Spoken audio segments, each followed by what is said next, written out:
So I am still getting used to not doing the news videos every day, but we move forward and we move into what is news that has been taken from a variety of days, or the last couple of days since I did the last news video.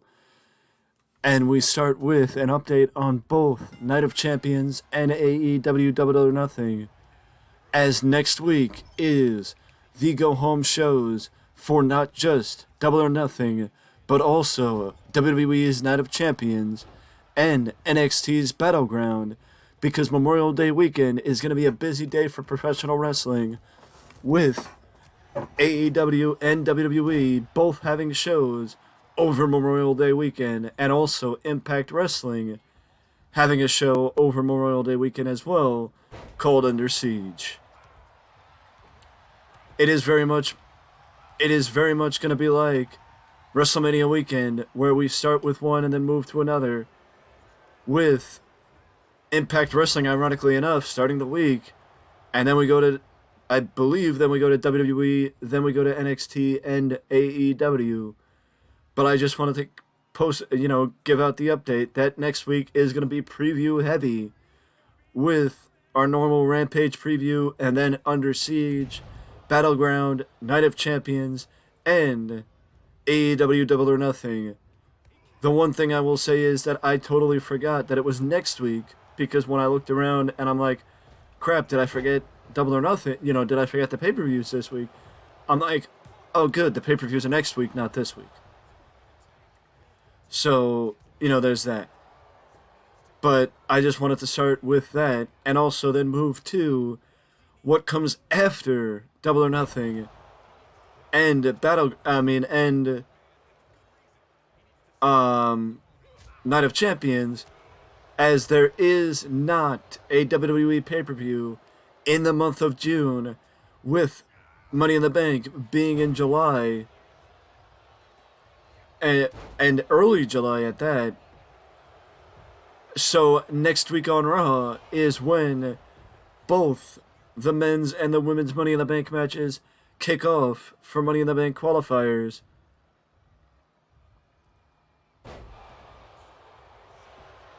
So we will have all Money in the Bank qualifiers set up for the Money in the Bank pay-per-view on July the 1st in London.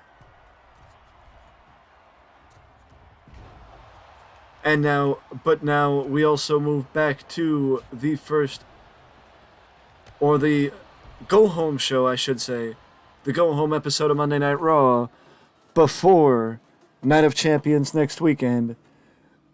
The go-home episode of Raw will also feature a fatal four-way to crown the new WWE Women's Tag Team Champions, after Liv Morgan sustained an injury. I believe Liv Morgan sustained a shoulder injury and is now on the shelf for the foreseeable future, but had to be put on the shelf for an extended period of time. Enough of an extended period of time to have her championship vacated.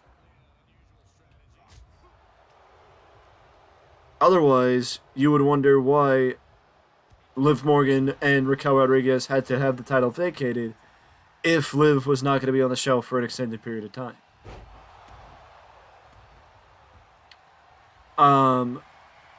But we found out, I believe it was this past weekend on SmackDown, or this past week on SmackDown, yesterday on Raw. I forgot what day it was.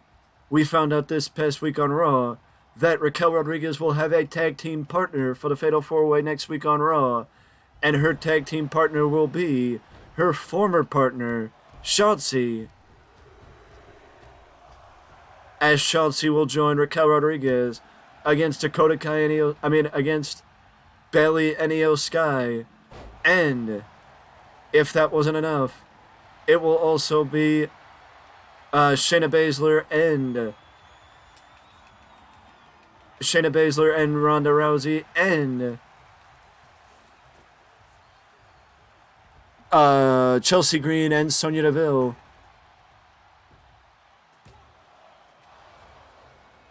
to mount out the fatal four-way. One team, likely Shayna Baszler and Ronda Rousey, will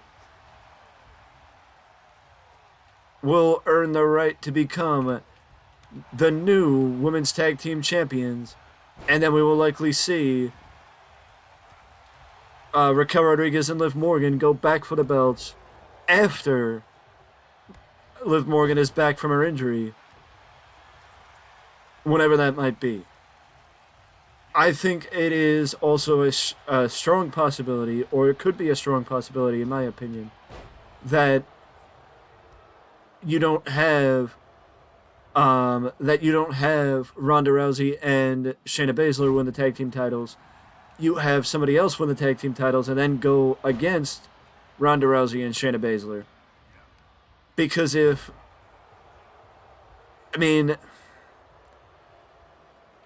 I just think from the perspective of giving the women's tag team championships something, the opportunity to be featured on a pay-per-view, even if you know the match is going to be, even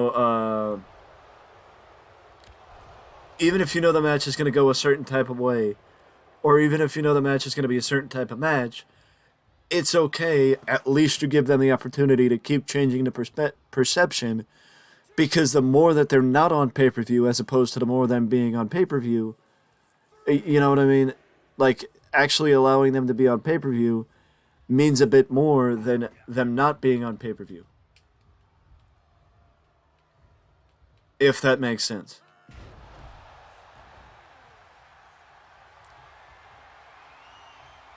So I'm not saying like Raquel Rodriguez and Shotzi or something like that, because Raquel Rodriguez and Shotzi are not...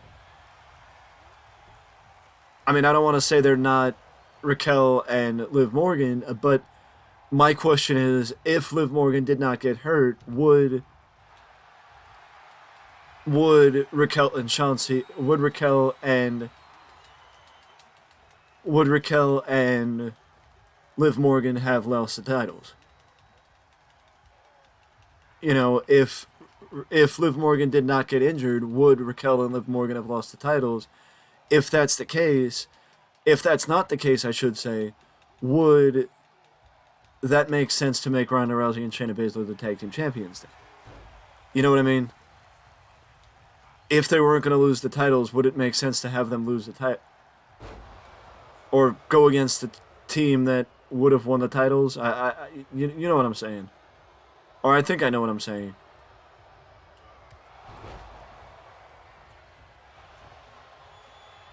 I'm not 100% sure, but I think I know what I'm saying. Either way, I think whatever happens on Raw should line up. Basically, what I'm saying is, whatever happens on Raw should line up what should happen, or whatever is going to happen for the future with the tag titles heading into Money in the Bank, because not having a plan for Money in the Bank is exactly the problem that has plagued the women's tag team titles for months, or for years at this point, not having a secondary plan as to what to do with the titles. And that's really, been a problem for the belts for a while. Not having a plan. Not having something to do. Not having a backup plan for the titles.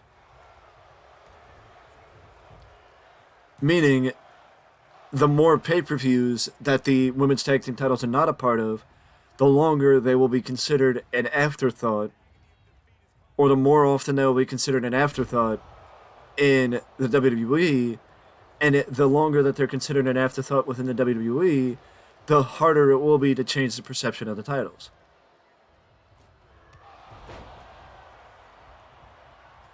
You know what I mean? That's all I'm saying. And I'm looking forward to it because I'm looking forward to I'm looking forward to it for two reasons. Number one, not having Ronda and Shayna win will give them the opportunity to have something to do going into Money in the Bank. Number two, hopefully they find some stability for the women's tag team titles after this Fatal 4-Way next week on the Go Home edition, of Raw before Night of Champions. With that being said, I also want to officially say AEW Fight Forever has a release date. After all this back and forth, AEW Fight Forever is set to be released on June 29th on all platforms. It is set to be released on June 29th on all platforms. And it has been a long time coming for that. As we've spoken about back and forth,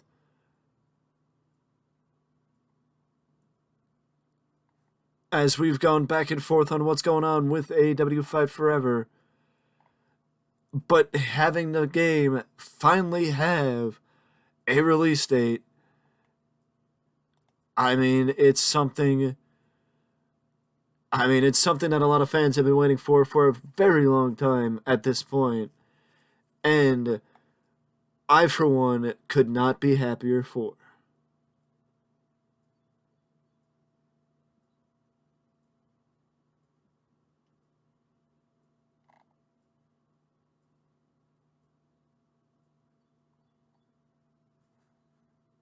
But with that being said, that is it for me in this news video, and I will see you in the next one.